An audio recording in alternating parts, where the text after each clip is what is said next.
Kumusta po or kamusta po. So it means hi, hello, or how are you in Filipino.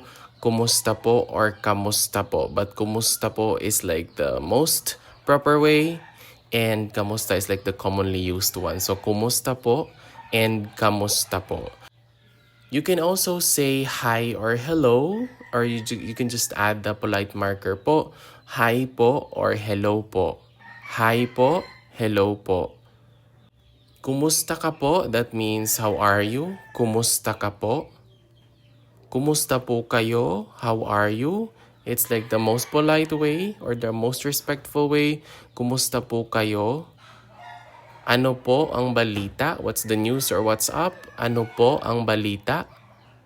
Ayos ka lang po ba? Are you okay? Ayos ka lang po ba? You can also say magandang araw po. Instead of saying hi, hello, or how are you, or kumusta, or kamusta, you can also say magandang araw po, which means good day. Magandang araw po. Magandang umaga po means good morning. Magandang umaga po. Magandang tanghali po, that means good noon. Magandang tanghali po.